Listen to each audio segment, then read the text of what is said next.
Episode starting లో మనకి class rape హరుకాని పిలుస్తున్నప్పటి నుండి స్టార్ట్ అవుతుంది. అయితే హరుకాతో క్లాస్ రేప్ ఏంటి, హరుక పిలుస్తుంటే పలకడం లేదు అని అంటుంది. దానికి హరుక అదేం లేదులే అని భయపడుతూ చెప్తాడు. కానీ అప్పుడే క్లాస్ రేప్ అవును, నువ్వు ఆ అమ్మాయిలతో ఏం చేసినావో తెలుసుకోవచ్చా హరుక అని అడుగుతుంది. అప్పటికే అక్కడికి మిగతా గర్ల్స్ అందరూ కూడా వచ్చేస్తారు. ఇక క్లాస్ రేప్ అడిగిన దానికి సమాధానంగా హరుక ఎలా జరిగిందో ఏమో తెలీదు గాని ఒకేసారి నా సబ్జికేట్ స్కిల్ యాక్టివేట్ అయింది, ప్లీజ్ నన్ను క్షమించండి, నాకేం తెలీదు అని అంటాడు. దాని వినే మిగతా గర్ల్స్ అందరూ హరుకని అదోలా చూస్తారు. దాంతో ఇక అక్కడి నుండి వెళ్ళిపోవడమే మంచిదని హరుక వెళ్తుంటే క్లాస్ రక్త తనని ఎక్కడికి వెళ్తున్నావు హరుక అని అంటుంది. దాంతో భయపడుతూ హరుక కనీసం నా ఇంటికి కూడా వెళ్ళనివ్వు అంటుంది. ఏం చేయాలి ఇప్పుడు అని అనుకుంటాడు.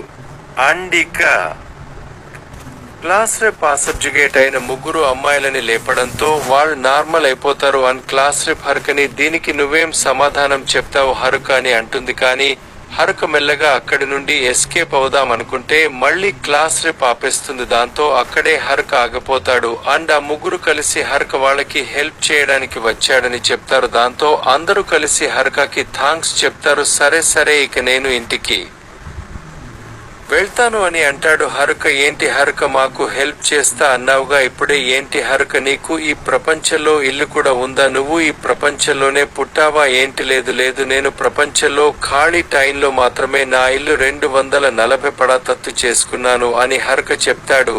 ఇక గర్ల్స్ అందరూ చిన్న మీటింగ్ పెట్టుకుని హరుక ఇంటికి స్టే చేయడానికి వెళ్దామని అనుకుంటారు. అప్పుడు క్లాస్ రేప్ హరుక నీ ఇంట్లో ఎంతమంది ఉండగలరు అని అడిగితే హరుక 240 మెంబర్స్ ఉండగలరు అనుకుంటా అని చెప్తాడు హరుక. ఇక దాంతో షాక్ అయిన క్లాస్ రేప్ హరుకని ఒప్పించి గర్ల్స్ అందరినీ హరుక ఇంటికి తీసుకెళ్దామని అడుగుతుంది. అది విన్న హరుక ఏంటి హై స్కూల్ గర్ల్స్ నా ఇంట్లోనా అని అంటాడు.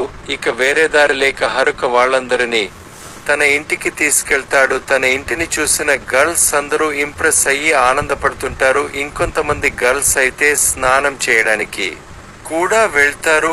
ఇక అంతమంది మధ్య హరుక ఉండలేక ఒక్కడే టెంట్ వేసుకుని ఒంటరిగా ఆనందపడుతూ ఉంటాడు. అప్పుడే అక్కడికి క్లాస్ రేప్ వచ్చి హరుకకి థాంక్స్ చెప్తుంది వాళ్ళందరినీ సేవ్ చేసినందుకు. ఎందుకంటే నట్స్ అక్కడి నుండి వెళ్లిపోయాక మిగతా బాయ్స్ అందరూ అక్కడి నుండి వెళ్లిపోయారు. దాంతో ఏం చేయాలో అర్థం కాని సమయంలో హరుక వాళ్ళకి హెల్ప్ చేశాడు కాబట్టి తను మళ్ళీ హరుకకి థాంక్స్ అని చెప్తుంది. ఇదంతా అసలు నా వల్లే జరిగింది హరుక, అసలు నేనే ఇదంతా చేసుంటే బాగుంటుంది అని అనుకుంటుంది. దానికి హరుక తనని మోటివేట్ చేస్తాడు. ఇక హరుకకి మళ్ళీ థాంక్స్ చెప్పి అక్కడి నుండి వెళ్ళిపోతుంది. ఇక ఆ రోజు గర్ల్స్ అందరూ చాలా బాగా నిద్రపోతారు. ఇక నెక్స్ట్ డే మార్నింగ్ హరుక నిద్రపోతుంటే ఒక క్లాస్ గర్ల్ వచ్చి హరుకని బ్రేక్ఫాస్ట్ అయిందని నిద్ర లేపుతుంది. కానీ సిగ్గుతో హరుక నేను ఇంకొంతసేపు పడుకుంటా అని హరుక దగ్గరికి ఆ అమ్మాయి వచ్చి ఈ రోజు ఫిష్ అని చెప్తుంది. దాంతో హరుక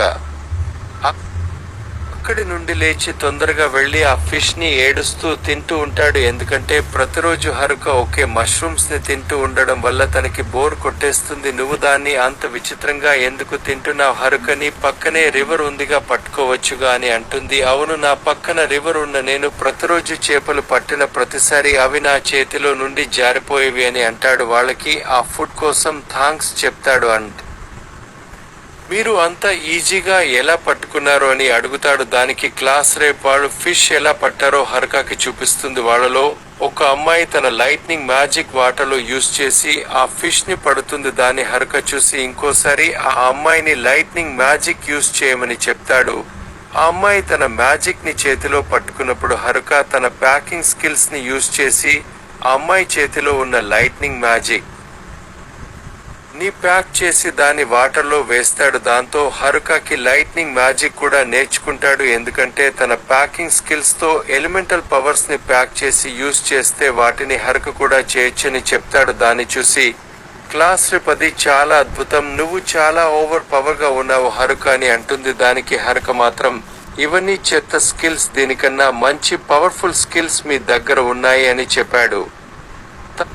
తర్వాత గర్ల్స్ అందరూ మంచిగా రివర్ లో ఆడుకోవడం చూపిస్తారు. అప్పుడే హర్క క్లాస్ రెప్ తో మరి మీరు డిసైడ్ అయ్యారా దీని తర్వాత ఎక్కడికి వెళ్ళాలని అని అంటాడు. దానికి క్లాస్ రెప్ మాత్రం మేము ఒక టౌన్ కి వెళ్దాం అనుకుంటున్నాం, ఎందుకంటే వాళ్ళు టౌన్ కి వెళ్లి నర్స్ కి సారీ చెప్పాలని అనుకుంటారు, ఎందుకంటే నర్స్ కూడా టౌన్ లోనే ఉంటారు కాబట్టి. కానీ టౌన్ కి వెళ్లేమ కన్నా ముందు వాళ్ళు లెవెల్ అప్ కావాలనుకుంటున్నారని చెప్తారు. మన హర్క సరే అయితే నేను మీకు హెల్ప్ చేస్తాను అని చెప్పాడు. ఇక దాని తర్వాత మనం హర్క గర్ల్స్ అందరినీ ఒక దగ్గరికి పిలిచి వాళ్ళ లెవెల్స్ చెప్పమని అంటాడు. వాళ్ళు ఒక్కొక్కరు అది 17, 20, 19 అని చెప్తారు. దాన్ని విని మన హర్క డిప్రెస్ అయిపోతాడు, ఎందుకంటే ఆ గర్ల్స్ అందరికంటే తన లెవెలే తక్కువగా ఉంటుంది. తన లెవెల్ వచ్చేసి 7 కాబట్టి. కానీ వాళ్ళకి కొన్ని కోబాల్స్ ని చూపించి వాటిని ఓడించమని గర్ల్స్ కి చెప్తారు. కానీ గర్ల్స్ అందరూ ఆ కోబాల్ చేతుల్లో చాలా చిత్తుగా ఓడిపోతారు. తర్వాత వాళ్ళందరూ హరుక టెంట్ లో కూర్చుని స్ట్రాటజీ మీటింగ్ పెట్టుకుంటారు. దాంతో హరుక మీరందరూ నా టెంట్ లో ఏం చేస్తున్నారు అని అంటాడు. గర్ల్స్ అందరూ మళ్ళీ కోబాల్స్ తో ఫైట్ చేయడానికి వస్తారు. కానీ క్లాస్ రెప్ వాళ్ళని ముందుగా ట్రైనింగ్ చేయమని చెప్తుంది. కానీ అందరూ గర్ల్స్ ట్రైనింగ్ ని స్కిప్ చేయాలని సాకులు చెప్తూ ఉంటారు. కొంతమంది లేజీగా ఉంటారు. దాంతో హర్క వాళ్ళని చూసి ఈ అమ్మాయిలు దేనికి పనికిరారు, వీళ్ళు అసలు ఆ కోబాల్స్ ని ఎదుర్కోలేరు అని అంటాడు. అని అప్పుడే కొంతమంది గర్ల్స్ ఆ కోబాల్స్ తో ఫైట్ కి సిద్ధమి వాటితో ఫైట్ చేసి గెలుస్తారు. దాన్ని చూసి మిగతా గర్ల్స్ కూడా సంతోషిస్తారు. అమ్మయ్య, ఇక ఈ అమ్మాయిలందరూ ఇక్కడి నుండి వెళ్లిపోతారు, ఇక నేను నా సింగిల్ లైఫ్ ని ఎంజాయ్ చేయొచ్చు అని హరుక అంటాడు. కానీ అప్పుడే క్లాస్ రేపు అక్కడికి వచ్చి హర్కతో మీ హెల్ప్ కి థ్యాంక్ యూ సార్, ఇక మీరు మాతో టౌన్ కి రావాలి అని అంటుంది. నేను టౌన్ కి వస్తానని ఎప్పుడు చెప్పలేదుగా అని అంటాడు హర్క. కానీ క్లాస్ రేపు నువ్వు కూడా మాతో వస్తున్నావని అంటుంది. దాంతో హర్క కూడా ఏం చేయలేకపోతాడు. ద నెక్స్ట్ డే అందరూ అమ్మాయిలు బ్యాగ్స్ ప్యాక్ చేసుకుంటారు అండ్ టౌన్ కి వెళ్లడానికి రెడీగా ఉంటారు. టౌన్ కి వెళ్లడానికి సిద్ధమవుతారు. దాని తర్వాత మనకి ఒక తుఫాన్ లో ఒక స్టూడెంట్ భయపడి పరిగెత్తడం చూపిస్తారు. కానీ కాలు జారి తను కింద పడిపోతాడు. అప్పుడే తన వెనకాల నుండి ఒక పర్సన్ వచ్చి ఆ స్టూడెంట్ ని గొంతు పిసికి చంపేస్తాడు. ఇక ఇక్కడితో మన 3rd ఎపిసోడ్ కూడా ముగుస్తుంది. Okay guys, comment next part. మీరు నాకు లైక్ అండ్ కామెంట్ సబ్స్క్రైబ్ చేస్తే నాకు మోటివేషన్ ఉంటుంది. సో మీరు లైక్ అండ్ కామెంట్ సబ్స్క్రైబ్ మర్చిపోకండి. మీ యానిమ్ అడ్వెంచర్స్ ఎన్జీ.